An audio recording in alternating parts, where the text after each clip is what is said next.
Bien. Ya habéis visto cómo lo de los 5 minutos casi se ha convertido en un caucus. Y si nos confiamos en todo un encuentro por separado. Bueno, en esta parte final simplemente vamos a tratar la propuesta es ir viendo algunas utilidades de lo que estamos hablando, colocadas a lo largo del proceso, ¿no? En algunos casos, pues a través de vuestras preguntas, pues ya hemos ido comentando, me detendré menos, y en otros, pues quizás nos detenemos un poco más. Ya hemos hablado, a través de una pregunta, hemos hablado un poco de cuando el momento o el encuentro privado es algo que se solicita al principio del todo. Entonces, pues bueno, el dilema sobre si las sesiones informativas se pueden llevar a cabo por separado, pues está claro que obviamente la propuesta desde mi punto de vista es que sí, y sobre todo porque, como sabemos, pues muchas veces a mediación acude una de las partes solo y entonces pues haces un encuentro informativo. Yo siempre he entendido que los encuentros informativos de nuevo son lo mismo, como la información es reflectante, pues hay un proceso informativo en el que mi planteamiento personal trabajando en mediación es que incluso desde el primer momento informativo incluso aunque no llegue nunca a conocer a la otra parte, lo cual a veces ocurre, la propuesta de una relación mediadora ya está. Eso hace que yo defienda el que la sesión informativa la debería hacer la misma persona que lleve la mediación. Ya sé que no se hace así en todos los sitios porque muchas veces no se puede. Y eso no está mal. Una cosa es lo que uno le va mejor y otra cosa es lo que a veces se puede, o incluso decisiones respecto a planteamientos o modelos de hacer las cosas que también son acertadas. O sea, a mí me parece que no son cosas contrapuestas. Sí que personalmente, al menos en los ámbitos en los que yo he trabajado o trabajo, siempre me ha resultado más viable el que haya una continuidad entre la persona que lleva a cabo el primer contacto y el posterior proceso.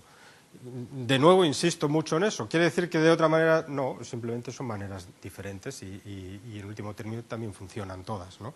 Entonces, si la persona que hace el primer contacto es la persona que después va a llevar el proceso de mediación, pues obviamente tiene la posibilidad de establecer ya esa relación, porque por mucho que quieras, y aunque lo que estés haciendo sea una mera sesión informativa, no estás dando solamente información. Estás dando información, estás recibiendo información y en ese proceso de intercambio de información hay siempre un puente hacia la persona que no está. Y estás iniciando ya una posibilidad de diálogo con alguien del que inevitablemente sabes cosas a través de lo que te está contando, y que inevitablemente a través de tu escucha y a través de esa postura de reconocer pero de no posicionarte en contra del otro, estás estableciendo unas pautas de un posible diálogo que quizás no se establezca en el contexto físico de la mediación, pero igual se establezca de otra manera.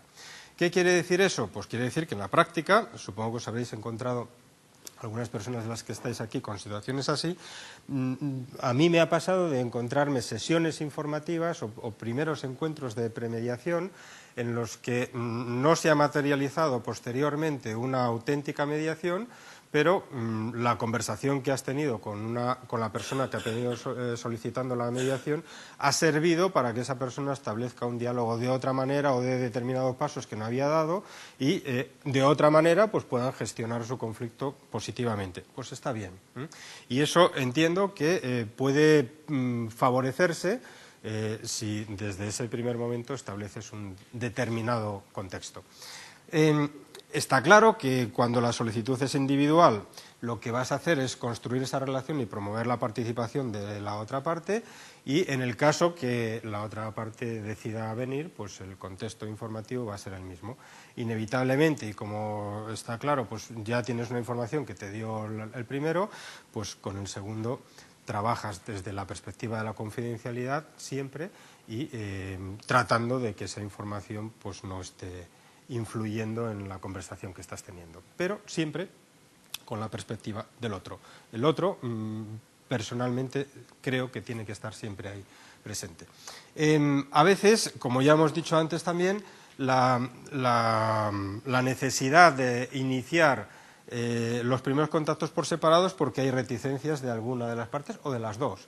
Y entonces te piden, por favor, pues a veces quién los envía, a veces te llama el abogado, te llama o alguna de las partes, y dicen, preferiríamos inicialmente no estar en una sesión conjunta, no vernos, o preferirían no verse, o si se ven, bueno, pues tenéis que saber que la mediación incluye la posibilidad de que os encontréis, porque inevitablemente de lo que se trata es de que vosotros habléis, obviamente con nuestra ayuda, pero sois vosotros los que tenéis que hablar, y entonces, es que, en estos momentos es difícil, pues se hace el encuentro por separado, y como ya decíamos antes, puede incluso plantearse la posibilidad de iniciarse la mediación por separado, con la opción de que posteriormente se encuentren.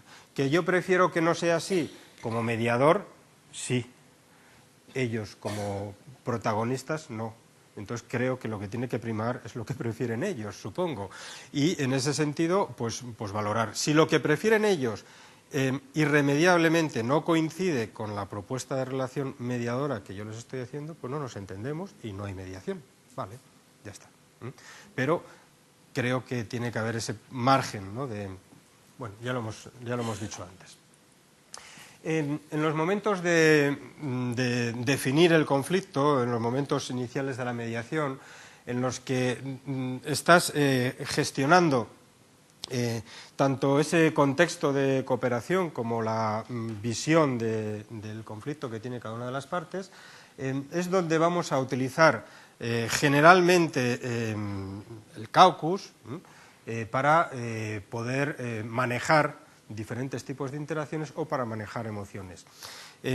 Esto es lo que al menos yo recojo de lo que a mí me pasa. Encuentro la necesidad de llevar a cabo el caucus en esos casos. Antes no lo he dicho, pero es importante. Yo no hago caucus en todos los casos, solamente en aquellos que es necesario, ¿vale? Si no hace falta, pues no se hace.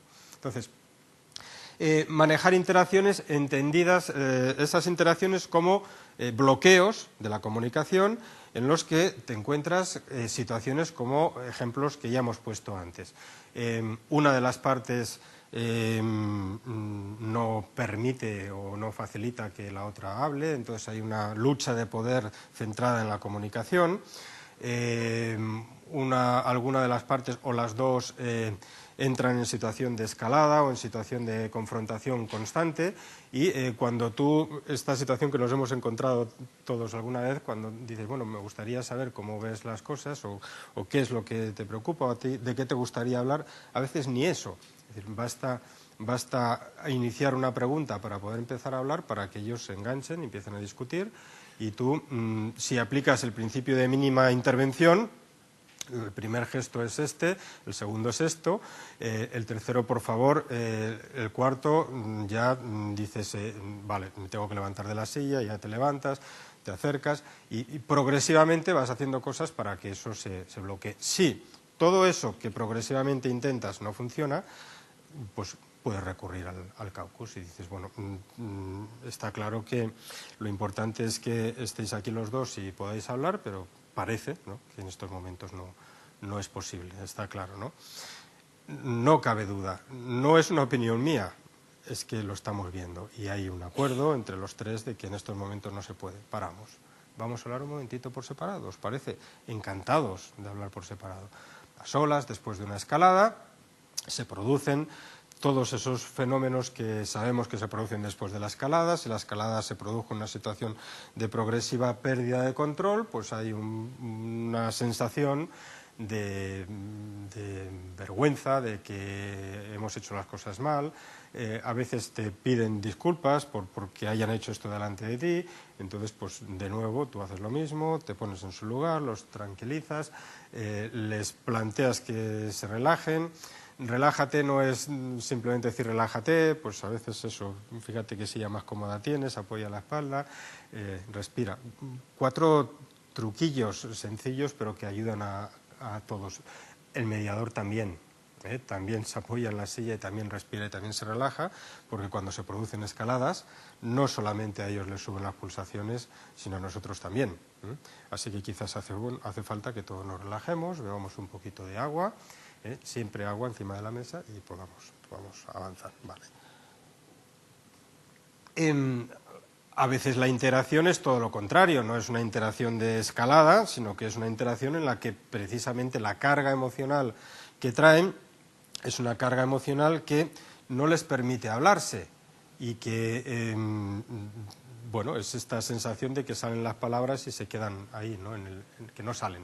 Entonces, de nuevo, aplicando el criterio de intervención o de incremento progresivo, pues tú vas utilizando los recursos que tienes para intentar, en este caso, todo lo contrario. Si en las interacciones de escalada lo que tienes es que bloquear y tranquilizar, en las interacciones cargadas emocionalmente y que la carga emocional lo que produce es imposibilidad de hablar, lo que tienes que hacer es provocar. ¿Provocar de qué manera? Provocar de una manera controlada y provocar que ellos empiecen a hablar a través de preguntas. Sí, todos los intentos progresivos que vas haciendo no funcionan y todo esto no lo permite, es el momento de decir, bueno, quizás vamos a intentarlo por separado, si os parece, durante un tiempo, ¿os parece? Sí. No te dicen sí, qué bien, no te dicen sí. Vale, perfecto. Vamos allá. Y hablas por separado y por separado hablan. ¿De qué tienen que hablar? Pues obviamente por separado te van a hablar de todo lo que les está impidiendo que cuando se encuentran con el otro hablen. ¿De qué? Pues normalmente te van a hablar de emociones. Te van a hablar generalmente de agravios, de historias, de toda la situación que han vivido. Es que si hablo exploto. Entonces, bueno, ahí es donde tú detectas que la carga emocional, en determinados momentos, antes hablamos de esos territorios del conflicto, cuando el obstáculo que bloquea es de características emocionales, tienes como varios caminos a la hora de intervenir. Vas eligiendo el camino en función de lo que ellos de alguna forma te van mostrando. Entonces, ¿qué es lo que pasa normalmente con la carga emocional? Pues que a veces hace falta sacarla. Hay 2 opciones, necesito sacarla contra el otro o necesito simplemente sacarla. A veces lo que hace falta simplemente es descargar, pero no hace falta descargar contra el otro. Lo que necesito es que alguien me escuche todo esto. Perfecto, yo te escucho, soy todo oídos, ¿vale? Pero a veces lo que hace falta es descargar todo lo que tengo contra el otro. Vamos a cambiar siempre el contra por el con. Vamos a hablar de con. Y con quiere decir, ¿cómo podemos hacer para que tú puedas transmitirle todo esto que tienes? Yo entiendo que es muy difícil que podáis llegar a la conversación de la que estamos hablando si tú todo esto no lo sacas, ¿vale? ¿Cómo podemos hacer para que tú puedas hablarle de todo esto que a ti te pasa? Perfecto, vamos a hablar. Primero lo hablas por separado y después se permite que esa descarga se produzca, pero que no sea una descarga tan explosiva o tan agresiva como se podía temer. Entonces, desde ese punto de vista, en los momentos de definición del conflicto podemos trabajar para escuchar esas historias que sabemos que cuando están juntos muchas veces generan tal intensidad de discusión y tal intensidad de confrontación que hacen inviable seguir. Pero hay necesidad de sacar esa historia. Bueno, pues a veces hemos utilizado el criterio de el pasado no importa, lo que importa en mediación es el futuro. Bueno, sí, es verdad, pero es que si para avanzar hacia el futuro la historia no te deja, la historia se está convirtiendo en un bloqueo. Hay que desbloquear. Y para desbloquear hay que ir a la historia. ¿Y a dónde de la historia tienes que ir? Allí donde duele. Y eso te lo van a decir ellos. ¿Hace falta hablar de la historia conjuntamente? Si están en condiciones, sí. Si no están en condiciones, pues hablas de la historia por separado. Y trabajas con una manera de reformular y de construir, pues como sabéis, historias alternativas. Este tipo de caucus o de momentos aparte, a veces cuando nos encontramos con que en las negociaciones relacionales entre las partes se ha producido un bloqueo a la hora de poder encontrar una visión, no digo común, pero al menos compatible de la historia y de la historia que los ha llevado, por ejemplo, hacia una ruptura, y si eso se está convirtiendo en un obstáculo que hay que desbloquear, por ejemplo, a la hora de transmitir información a los hijos, y te encuentras que cada uno de los padres está transmitiendo mensajes contradictorios, inevitablemente llega un punto en que te vas a encontrar con que esa historia hay que unificarla. Y una manera de unificar la historia, cuando no se puede hacer conjuntamente, es precisamente pues, hacerlo por separado. Y entonces en esos momentos tú puedes utilizar como técnica el pedir a cada una de las partes en encuentros privados, ya no in caucus, porque esto no lo puedes trabajar en 15 minutos, y en un encuentro privado, tú les puedes pedir que cada uno pueda... hay varias maneras, ¿no? Desde pedirles que cada uno te explique su historia desde su punto de vista, también pedirles que la escriban. Hay varias fórmulas en las que si les pides que la escriban, pues lo pueden trabajar durante unos días y luego te la traen escrita, con la propuesta de que con la historia de uno y con la historia de otro vas a construir una historia común. Esa historia común posiblemente la podamos unificar en un encuentro común, pero antes de poder llegar a ese encuentro común hace falta que determinadas cosas se trabajen por separado. Ya está. Siempre, y esto está claro, el objetivo de reescribir la historia de la ruptura es un objetivo que sale dentro de las dificultades para avanzar como un objetivo de plantear a los hijos. Está claro que el objetivo no es trabajar la ruptura, aunque cuando trabajas con las partes la historia de la ruptura para explicársela a los hijos, pues inevitablemente estás trabajando la historia de las partes entre ellos, pero no está claro. Si quisieran trabajar y ese fuera el objetivo, estaríamos hablando de otra cosa. Pero ellos no quieren hablar de eso entre ellos. Lo que quieren es, y ven la necesidad de poder transmitir una historia mínimamente compatible a los hijos para que los hijos no se vuelvan locos. Perfecto, podemos trabajarlo. Desde ahí, y cuando estamos trabajando en situaciones en las que no hemos conseguido por el momento que puedan encontrarse, y estamos trabajando por separado y nos encontramos con la necesidad de hacer este tipo de elaboraciones, siempre desde el criterio de la información reflectante, yo puedo trabajar por separado y siempre con el papel, con el rotafolios o el papelógrafo, ¿no? En el que con una de las partes yo voy a trabajar una serie de cosas que son los puntos de la historia que considera que son irrenunciables y que considera que deberían de estar a la hora de explicar. Esa parte puede ser sobre una visión del conflicto, sobre cualquier aspecto, entonces tú eso lo dejas escrito, pero es confidencial. Es el trabajo que haces con uno. Al día siguiente vas a trabajar con otro, pasas de hoja, obviamente, que no pase como me pasó a mí una vez, me pasó una vez en la que se nos olvidó pasar de hoja y cuando tuvimos la sesión estaba la hoja allí puesta. Esos son errores que cometemos. No, pasas de hoja o la quitas y cuando viene el otro haces exactamente lo mismo. Cuando tienes las dos hojas, ¿de acuerdo?, con la visión de los dos y con el permiso de los dos, puedes empezar a trabajar respecto a qué es irrenunciable y qué quieres compartir con el otro. ¿Vale? Entonces, la siguiente sesión, también individual, cada una de las partes ya va a trabajar con las dos hojas. Esto es lo que tú dices, esto es lo que dice el otro. ¿Vale? Siempre esa información la estás trabajando ahí en el despacho. ¿Cómo podemos tratar de encontrar? No, es que ella o él, esto que está diciendo aquí, yo propondría, vale, perfecto, el mismo trabajo lo haces con el otro. Y de ahí va a llegar un punto en el que puedas encontrar ese punto en común donde les puedes juntar y decir, habéis construido una historia, la historia es esta, no la he construido yo, la habéis ido construyendo por separado y obviamente llega. Y en ese punto pueden certificar si esa manera de entender la historia, de transmitírsela a los hijos, es una manera válida. A veces no es tan complejo, es simplemente 4 o 5 elementos que queremos que estén en cualquier explicación que les demos y cada vez que los niños pregunten les tenemos que decir esto, esto, esto y esto. No hay culpables, las cosas que ya sabemos, pero que se les ocurren a ellos. Os seguimos queriendo, nadie os quiso abandonar, todas estas cosas.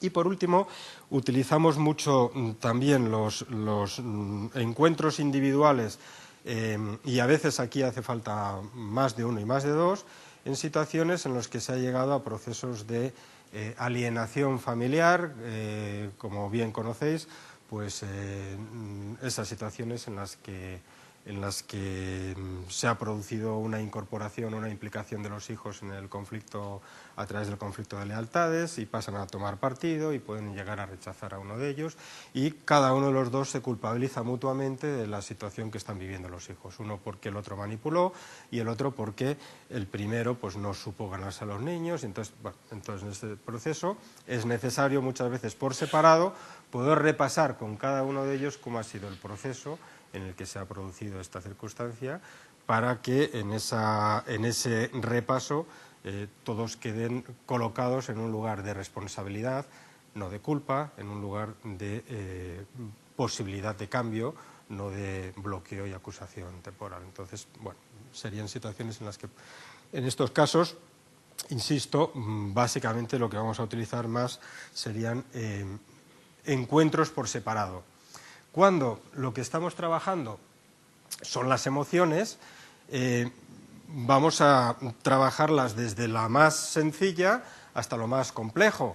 De nuevo, no me voy a parar en la escucha activa, no voy a parar en casi nada, pero sí en dejar que progresivamente vamos a utilizar a veces, como hemos dicho ya, 5 minutos para poder expresar emociones por separado, para poder hablar de lo que uno siente, para poder decir todas las burradas que se te ocurran, las puedes decir ahora, no pasa nada, estamos a solas, perfecto.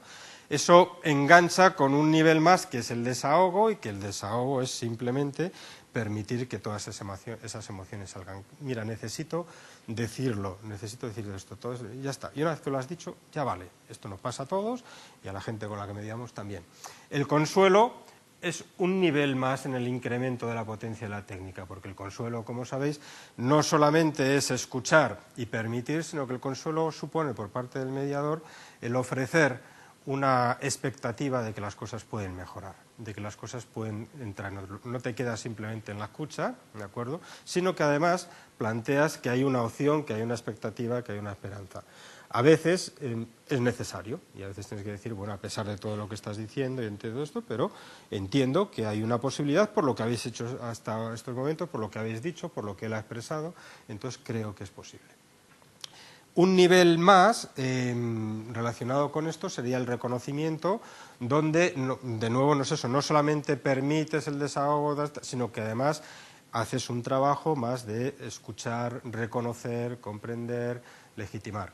Siempre midiendo ese punto justo de necesidad para que las cosas vuelvan a avanzar. Entonces yo no necesito más que hacer una escucha en la que de alguna forma te reconozca que esto es así. No vale decir te entiendo, no vale decir, por supuesto, nunca decir no te preocupes que esto se pasa. Eso no es el consuelo. El consuelo implica una escucha en la que obviamente das permiso para que la gente hable y ofreces. No es el no te preocupes que esto se pasa, no funciona cuando no has escuchado. Y esto a veces lo hacemos, y lo hacemos en la vida cotidiana también. Un nivel más es el de promover el perdón cuando el perdón es necesario por cosas que han pasado en el pasado, y aquí vas a tener que trabajar seguramente por separado puntos clave de la historia que están ahí atando y que no permiten avanzar. Entonces, a veces nos pueden parecer cosas insignificantes, pero para ellos o para algunas de las partes es importante. Tan difícil, como sabéis, es promover el que alguien pida perdón, como promover el que alguien lo conceda, y esto quienes trabajáis en contextos de otro tipo de mediaciones, pues sabéis que eso es así, con lo cual promover ese tipo de interacción por separado para que luego se pueda producir. No vale el decir, oye, que ella dice que le perdones, vale, que dice, no, sino que va a haber un momento en el que se van a encontrar y si quieren, pues se va a producir esa situación y dice, mira, te tengo que pedir disculpas por esto, ya está, vale, las acepto. Bueno, si eso no es suficiente, vamos a un nivel más, que sería el desagravio. Y el desagravio, paso un momentín, y ahora vuelvo atrás, ¿no? El desagravio implica muchas veces tener que revisar algunas de las cosas que se han ido haciendo a lo largo del conflicto. Generalmente utilizamos la técnica del desagravio, yo al menos la he utilizado muy habitualmente, con cosas que han ocurrido en un procedimiento judicial previo, en casos que vienen previamente del juzgado. y donde al conflicto previo se han añadido componentes de lo que ha ocurrido en el juzgado con las demandas, con las cosas que se dicen en las demandas, con las pruebas y con todos los elementos que ya conocéis. Entonces, en determinados momentos hace falta que exista un reconocimiento de lo que no era necesario decir, que haya un reconocimiento de lo que se ha hecho y a veces construir historias alternativas que a veces se tienen que escribir, ¿no? En el sentido de decir, bueno, pues es que tú dijiste, o tú utilizaste, o tú transmitiste, o tú... Bueno, entonces, vale, perfecto. Hay que revisar todo esto para poder seguir adelante. Bueno, pues se hace. Diréis, claro, pero ¿cuánto tiempo? Pues la técnica del desagravio, que es una técnica compleja, a veces te puede requerir, si no la puedes hacer conjuntamente, te puede requerir pues 2 sesiones individuales con cada uno de los dos. ¿Mucho tiempo? Bueno, la técnica del desagravio la vas a utilizar cuando a veces, como alguien comentaba antes, estás trabajando con un caso que igual lleva una historia de 6 o 7 o 8 años litigando en el juzgado. Y viene la mediación cada vez, al menos en Madrid no los encontramos y supongo que aquí, en la medida en que muchas veces los propios jueces pues los pueden enviar o proponer que vayan a mediación. Bueno, si necesitas 2 o 3 sesiones individuales para desbloquear algo que lleva produciéndose durante años, me parece que merece la pena, ¿de acuerdo? Entonces no pasa nada por pararse el tiempo necesario si obviamente ves que esta es una necesidad.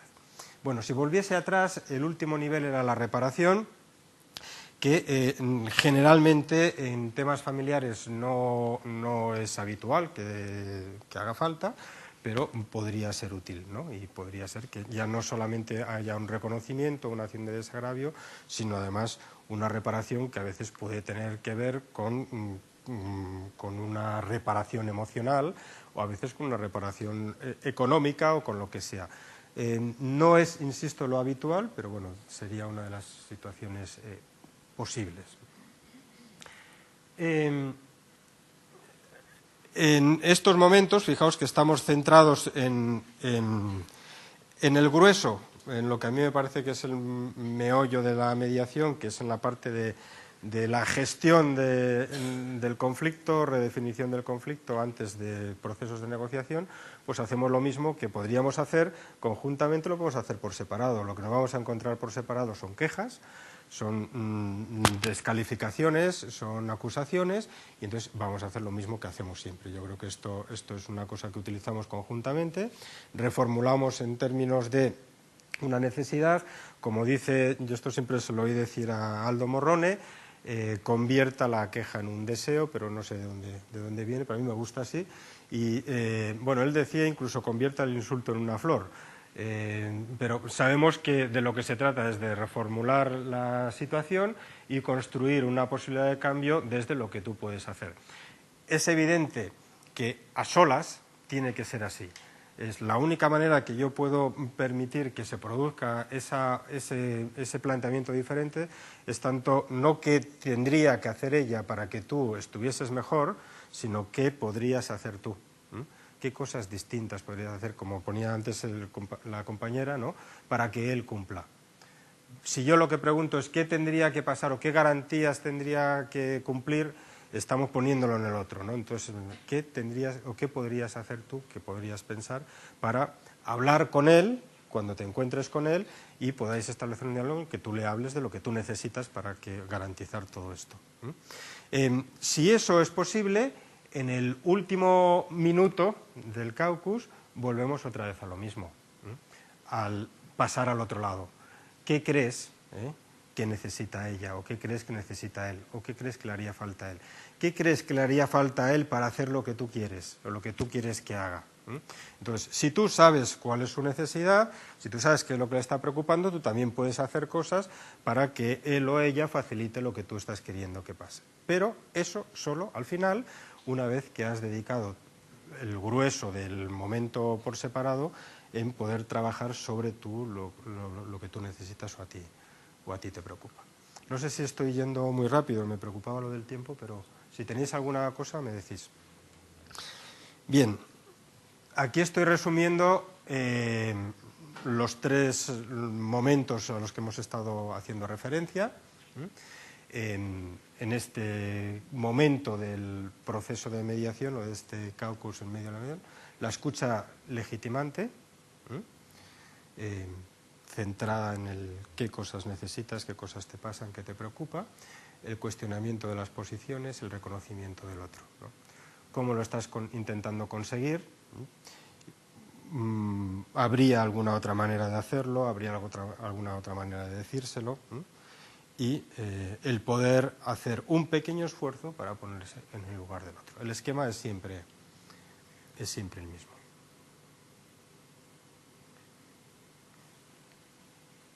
¿De acuerdo? ¿Alguna duda? Vamos allá. En el momento de la gestión, negociación, ese punto en el que el conflicto ya ha estado definido, ha estado planteado y replanteado y más o menos están sobre la mesa cuáles son las cosas de las que tenemos que hablar, entra eso que a veces llamamos negociación, que yo siempre pienso que en los auténticos procesos de mediación, sobre todo la mediación familiar, está claro que no son procesos separados y que están constantemente en marcha, pero sí que es ese punto en el que ya empezamos a decir, bueno, vale, pues podríamos hacer esto, eso que llamamos a veces la generación de alternativas y todas estas cuestiones, ¿no? Cosas para las cuales notamos que necesitamos hacer un caucus, cuando la comunicación no funciona. Y entonces necesitas promover una manera efectiva de comunicarse. Por algún motivo está bloqueada la comunicación. Cuando quieres trabajar con la agenda oculta, porque en estos momentos, no antes, te estás dando cuenta de que hay algunos elementos que están obstaculizando el diálogo y que no están sobre la mesa. Entonces tienes esa sensación que tienes siempre, que agenda oculta siempre hay, pero que no es necesario que salga, salvo cuando la agenda oculta se puede estar convirtiendo en un bloqueo. Y, como estábamos diciendo, para generar procesos de comprensión mutua. Promover la comunicación efectiva. Siempre aplicando el criterio de la progresividad, a solas. Yo puedo estar hablando con alguna de las partes, a veces para esto basta en un caucus de 15 minutos, no hace falta mucho más. Entonces, estáis hablando de la educación de los hijos, o estáis hablando de las decisiones que tenéis que tomar respecto al dinero o la casa o las casas o los temas que estamos comentando, y en un momento determinado te encuentras con que hay una dificultad para que alguna de las partes exprese o diga lo que quiere transmitir a la otra, y esa dificultad se transmite no solamente en la sensación de que el otro no está escuchando, sino a veces en que no me salen las palabras o que no... Bueno, vale, vamos a ver qué es lo que está pasando. A solas vas a tratar de ensayar la manera de construir esa comunicación. Sí que tengo que decir, creo que quizás no haga falta, pero en lo que pasa normalmente es que en un proceso de mediación, y sobre todo cuando ya está el proceso avanzado, como en este momento en el que estamos, cada una de las partes ya tiene su propio sitio y que generalmente de sesión a sesión vas ocupando. De manera que cuando estás haciendo el caucus, cada una de las partes se sienta en el sitio que ocupa habitualmente, y el sitio que utiliza el otro o la otra va a quedar vacío. Eso está bien, y creo que es un recurso que vamos a poder utilizar, porque constantemente, aunque no quieras, cuando estás hablando con unas solas, estás haciendo referencia al sitio del otro como si el otro estuviese aquí. Igual que estás hablando, que lo haces tú y que lo hace ella, y ella misma dice, es que lo es, ¿de acuerdo? Entonces te estás refiriendo al lugar que ocupa el otro, tú puedes aprovechar ese lugar en un momento determinado para trabajar con esa comunicación. Si estás trabajando en comediación, al menos nosotros lo que hacemos es la posibilidad de que uno de los comediadores ocupe la silla del que no está. Y en esos momentos el otro mediador puede asumir el proceso de comunicación como si el otro estuviese. Entonces, en esos momentos, vale, díselo. A ver, ¿qué es? ¿Cómo se lo dirías? ¿De qué manera? Intenta transmitirle las cosas de una manera que tú creas que te puede escuchar. Quien está ocupando el sitio del otro está ocupando el sitio como si fuera el otro y por lo tanto va posiblemente a utilizar el mismo tipo de respuestas que esperaría que hiciese el otro. No te entiendo, no acabo de verlo, pero de una manera que permite la comunicación hasta el punto en el que tú puedas decirle exactamente. Claro, normalmente dicen, no, es que aquí y a ti te lo puedo decir, pero es que cuando estoy con él no se lo puedo decir. Perfecto, bueno, mira a ver de lo que acabamos de decir cuáles son las cosas que a ti te gustaría transmitir. Y luego, obviamente, tú decides si lo dices o no lo dices, porque en último término el dilema es el tuyo y es tu decisión. Yo lo único que hago es facilitar la posibilidad de que tú hagas eso que quieres hacer, que es poderle transmitir de alguna manera que tienes una nueva pareja y no sabes decírselo porque tienes miedo a cómo va a reaccionar o a cómo va a poner a los niños en contra, etcétera, etcétera. ¿Cómo lo abordarías? Perfecto, ya está. Si no estoy trabajando en comediación y estoy yo solo, pues yo puedo ocupar ese lugar también. Y en un momento determinado puedo abandonar la silla del mediador y me puedo sentar allí y digo, mira, ahora yo soy él o soy ella, ¿no? Entonces, dime, ¿qué me dirías? ¿De acuerdo? Entonces, exactamente es poder utilizar los lugares para poder establecer una comunicación que en directo, en presencia, no se puede hacer. Lo único que propones es la posibilidad de que lo intenten, de que se entrenen, de que lo piensen de una manera más controlada. Y insisto mucho en eso, ya sabes que puedes hacerlo. La decisión sobre hacerlo o no hacerlo es tuya. ¿Es imprescindible para avanzar? Yo no lo sé. Lo que está claro es que a estos momentos estamos bloqueados porque tú no puedes, ¿no? Y ahí estamos conectando ya con la agenda oculta, no puedes transmitir una serie de cosas que están pasando o que sabes o de informaciones y que nos está suponiendo a todos un parón porque no sabemos. Precisamente, cuando estamos con la agenda oculta, es ese momento que yo antes hacía referencia en el que tú te paras y dices, no te entiendo, no sé exactamente. Tú habías dicho que querías estar con tu hija todos los días y ahora tienes la posibilidad de estar 4 y resulta que dices que te parecen muchos. Entonces hay algo que no encaja entre lo que tú estabas planteando y lo que dices y lo que estás diciendo ahora. ¿Podemos hablar de ello? ¿Qué es lo que está ocurriendo? ¿No? Entonces, desde ahí, la gente pues muchas veces te puede hablar de sus preocupaciones, de sus miedos, de sus... ¿Qué voy a hacer con sus preocupaciones y con sus miedos? Yo no puedo hacer nada. En un contexto de mediación solo puedo hacer, conectando con lo que estábamos hablando antes, escuchar,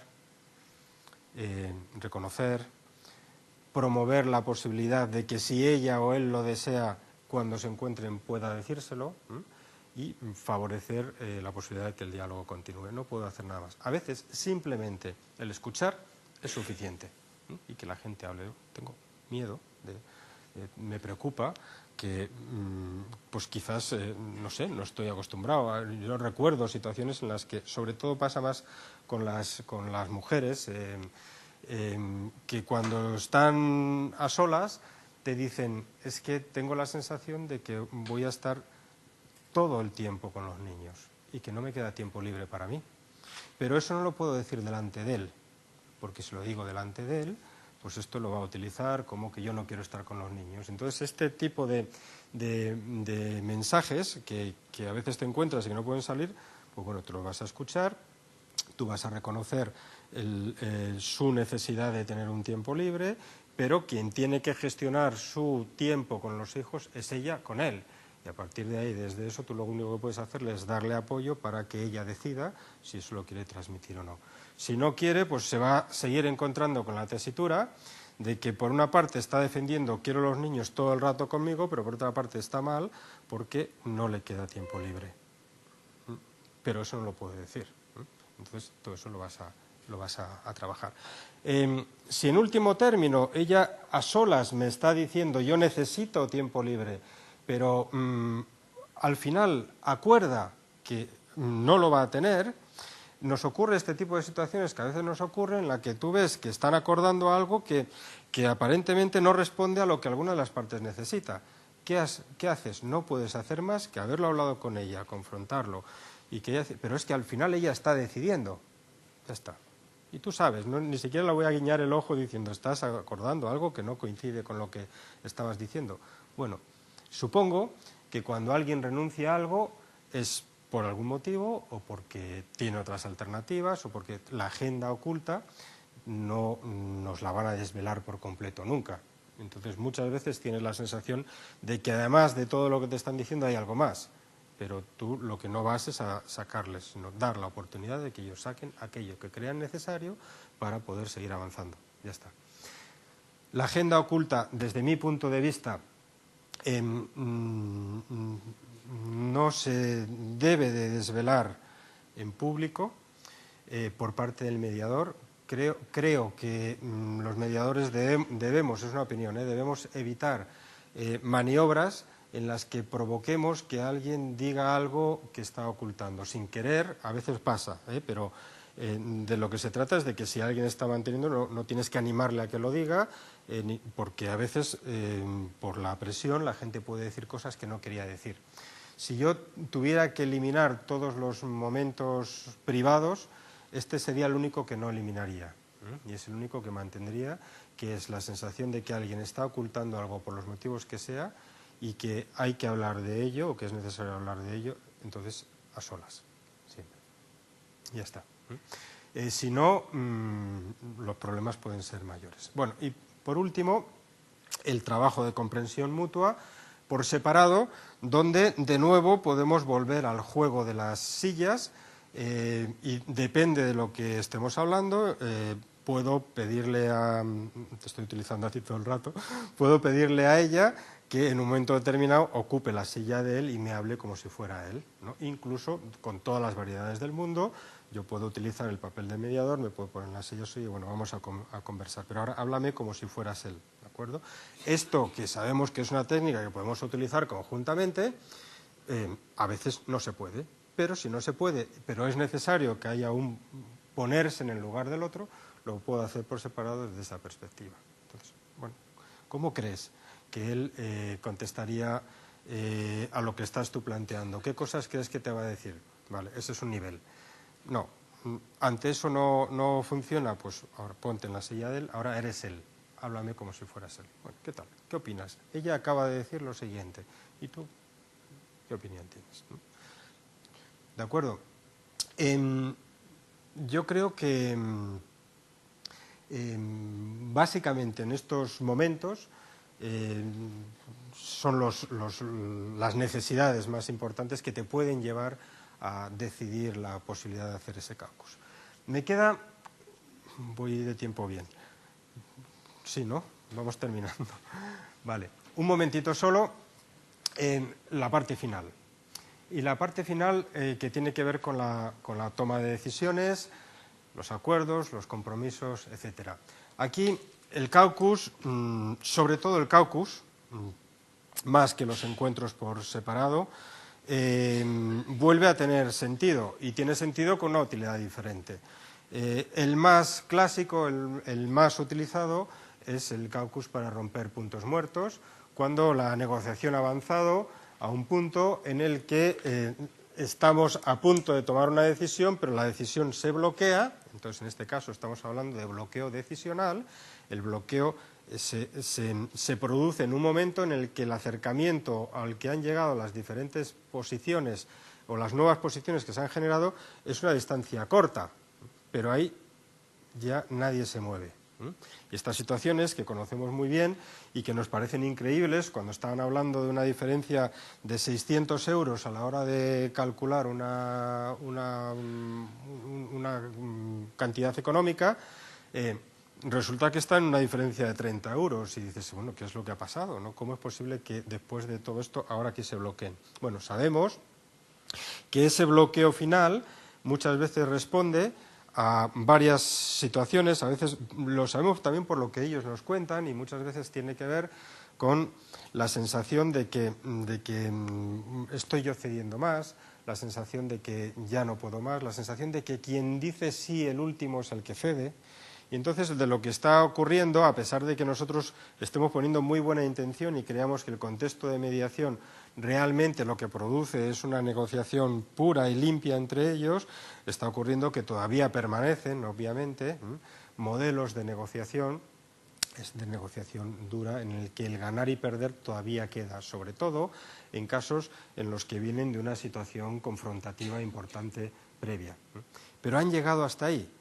Bueno, pues de lo que se trata muchas veces, cuando la diferencia es corta, es la de separar, y que cada uno de los dos hable de hasta dónde estaría dispuesto a acercarse, que estaría dispuesto a modificar, qué tipo de sugerencias se le ocurren para cambiar las cosas. Te encuentras que cuando hablas por separado es muy probable que el movimiento que cada uno de los dos estaría dispuesto a hacer hacia la postura del otro es casi total, y que los dos estarían, pero lo que pasa muchas veces es que tienen la sensación de que no quiero ser el que ceda. Así que generalmente en estos casos lo que haces por separado es tratar de que hagan un movimiento cada uno de los dos. Aquí sí que manejas la información interesadamente en beneficio del acuerdo, y cuando uno te ha dicho yo estaría dispuesto a llegar hasta aquí y hablas con el otro y te dice que estaría dispuesto a llegar hasta aquí, tú sabes lo que te ha dicho el primero, sabes que en este caso tratas de buscar un equilibrio, y cuando los juntas de nuevo pues les planteas aquello de muy bien, creo que habéis llegado a un acuerdo, podemos hablar de en qué consiste. Y normalmente lo que se produce pues es una cierta sensación de que a solas, yo le he dicho al mediador estoy dispuesto a ceder, y a veces parece como que en un primer momento es, vaya, le he dicho que estoy dispuesto a ceder y ahora resulta que el acuerdo es que yo cedo, pero es que el otro también estaba dispuesto a ceder, son los dos, ¿no? Entonces, de nuevo, es un poco aquello que decíamos, cuando yo diga 3 vais a decir el acuerdo porque es que estáis pensando lo mismo, pero todo eso se ha producido por separado, era imposible que se produjese conjuntamente. Muy bien, vale, perfecto. Sabéis que en este tipo de situaciones a veces utilizamos como recurso cuando los acercamientos, y aquí estamos hablando ya de cantidades o de cuestiones tangibles, estamos hablando de bienes, dinero, tiempo, cuando el acercamiento ya ha llegado a un límite muy estrecho, es el momento en el que sí que como intervención de desbloqueo el mediador puede proponer la posibilidad de un punto intermedio. Solamente aquí cuando ha habido todo un acercamiento. El punto intermedio, la cantidad media, tenemos claro que no la podemos proponer mucho antes cuando las distancias son enormes. Pero aquí, y si el acercamiento es un acercamiento equitativo, es cuando se puede plantear si no se consigue de otra manera. Si no lo puedes hacer conjuntamente, pues puedes hacerlo por separado. Puedes decir, bueno, tú estarías dispuesto a aceptar esto y ella estaría dispuesta a aceptar esto, pues ya está, estáis de acuerdo. Y lo desbloqueas. Los puntos muertos a veces se traducen en la redacción del acuerdo. Y como sabemos, la redacción del acuerdo muchas veces, en los casos no idílicos, que son la mayoría o que son muchos, la redacción del acuerdo se convierte o se puede convertir de nuevo en un nuevo escenario de negociación, donde aunque el contenido está acordado, lo que ya no está acordado es la forma. Y a veces tenemos que empezar a negociar las palabras, el texto, lo que se pone. Exactamente lo mismo. Cuando realmente no se avanza en ese sentido, pues podemos proponer por separado, igual que se hace en otros contextos, la posibilidad de que cada una de las partes pueda hacer al mismo tiempo una pequeña redacción de algún apartado nueva. Esto lo puedes hacer en el contexto de la sesión. Les puedes mandar a uno a una sala y otro a otra sala, les puedes dar 5 o 10 minutos y que cada uno piense en lo que quisiera escribir.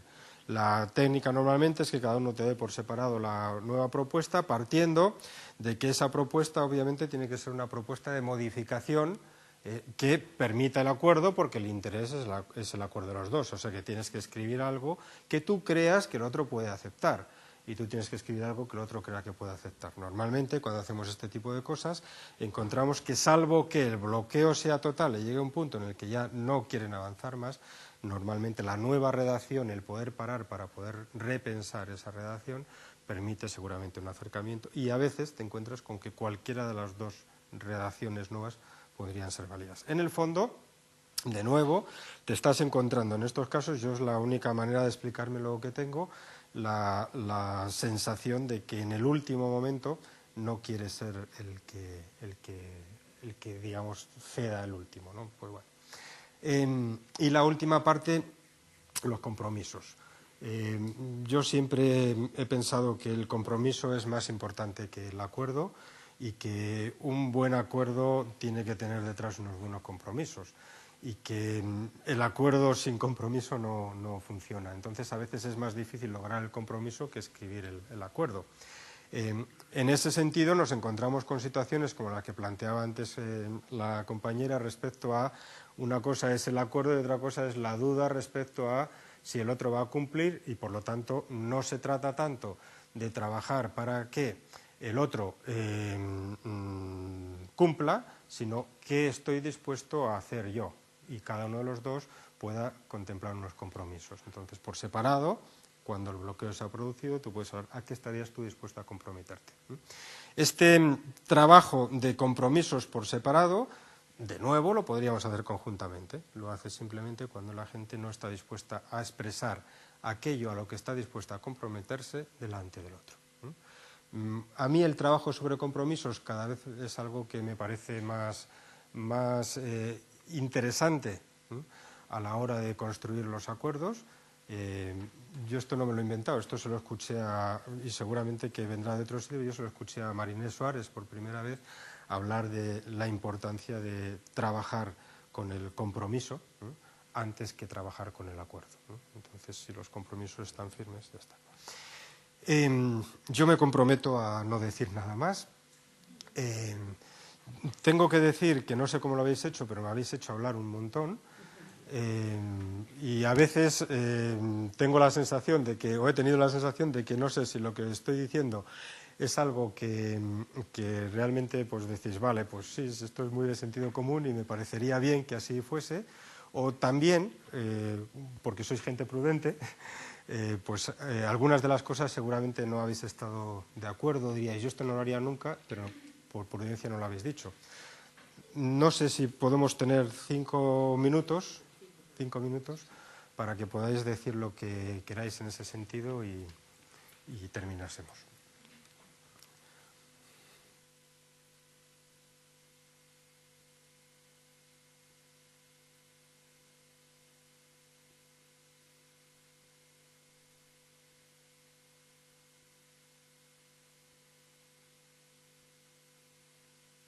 El aparato. ¿Estáis de acuerdo en todo? Vale. ¿Cómo trabajas después la incorporación de los cálculos o de la separación, los 5 o 10 minutos de la sesión, en la siguiente sesión conjunta? Porque la expectativa de las partes... La expectativa un poco de las partes es, después de haber hecho estos apartes o estas sesiones, es la piedra filosofal, ¿no? ¿Qué ha pasado ahí? ¿Qué se ha dicho? ¿Qué nos va a decir ahora? ¿No? Entonces, ¿cómo trabajas la incorporación y el... ¿Cómo inicias la primera? Sí. Vale. Sí, mira, esto no lo he dicho. A ver, después de un caucus en sesión, ¿vale? Hay un tercer momento que es un momento de pausa.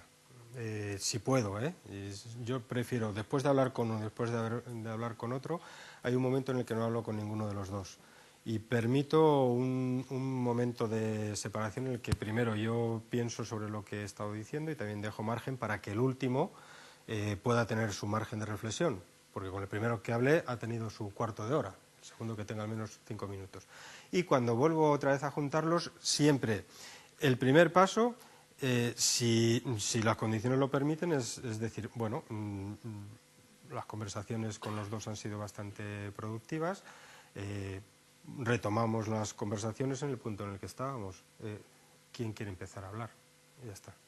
Entonces, no digo nada de lo que se ha dicho, sí creo que lo que estaba hablando por separado permite que ellos empiecen a decir cosas de las que hemos estado hablando. Si por lo que sea, lo que hemos estado hablando por separado, no hay la iniciativa o no hay las condiciones de que alguno de los dos pueda iniciar, yo, con permiso siempre de ellos, puedo decir algunas cosas. Entonces, en ese sentido, puedo transmitir alguna cosa que tiene que ver generalmente con algún acuerdo. Entonces, puedo decir, tengo la sensación, por lo que me habéis dicho los dos por separado, que estáis de acuerdo en esto. Estáis de acuerdo en que vais a tratar de hablar con los niños, entonces les explico un poco el contenido de los puntos que están en común. ¿De acuerdo? A veces... simplemente lo que digo, si uno de los dos me ha dicho que quiere tomar la iniciativa de decirle algo y no se anima, puedo decir, bueno, creo que estabas en disposición de decir algo. ¿Sigues estando? Entonces, un poco suele ser eso. Intento que la participación mía sea la mínima, de nuevo, ¿no? Empezar otra vez desde el principio de mi intervención, y si las cosas se han desbloqueado, continúan, y si no, yo participo. Esa suele ser la idea. También, como decía antes, si es el último momento, si hay un acuerdo, sí que suelo decir. Además, la frase es: enhorabuena, habéis llegado a un acuerdo. Y me callo. Ya está. Gestos, que ellos hablen. Esa es la idea. No suelo... Si el momento o el encuentro, o sea, el momento común es una sesión en común después de haber tenido 2 sesiones por separado, es lo mismo. Depende de lo que hayamos hablado, como mucho puedo hacer algún resumen siempre de cosas en las que están en común, ¿no? Entonces digo, mira, tenéis estos puntos en común de lo que me habéis dicho, no en lo que están en desacuerdo. Y a partir de ahí seguimos hablando. Ese sería el punto.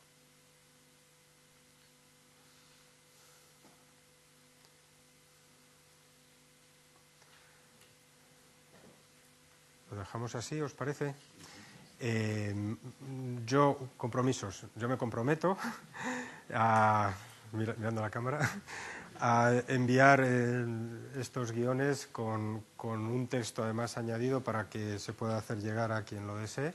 Y además me voy a permitir poner un correo electrónico para que cualquiera que tenga cualquier tipo de sugerencia o de duda en relación a lo que hemos hablado, pues se ponga en contacto conmigo y hablemos. Os agradezco un montón la paciencia de estar ahí escuchando y ha sido un gustazo. Gracias. Aplausos para vosotros. Gracias.